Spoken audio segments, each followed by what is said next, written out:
We finally come to the radius. That is the lateral bone of the forearm. It is articulating here with the humerus, then with the ulna proximally and distally, and also with the scaphoid and the lunate bone.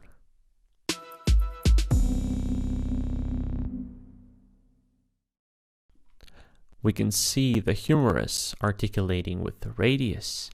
This is the capitulum of the humerus, while this is the head of the radius. The head has this circumference, which also articulates with the ulna, and it does so by articulating with the radial notch of the ulna.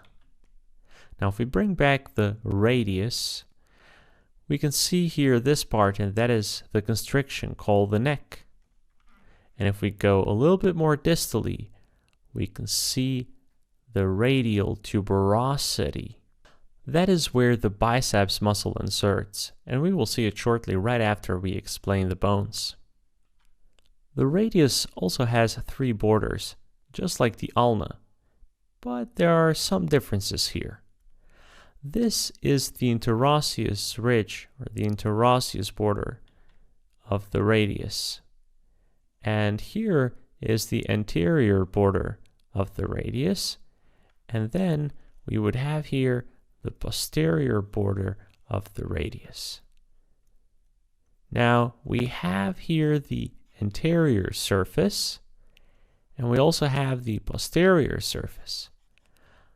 But remember, ulna did not have the lateral surface, but the medial surface. Now, because the radius is laterally, this surface is the lateral surface. The radius distally articulates with the scaphoid and the lunate bone.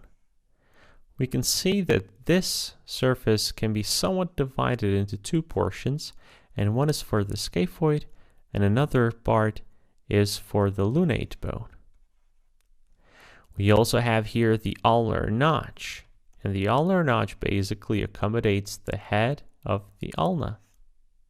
On the dorsal side, we can find the dorsal tubercle here. These lessons come as part of my software called Animated Anatomy that you can purchase on animatedanatomy.com. Or you can click here and subscribe for free lessons in the future.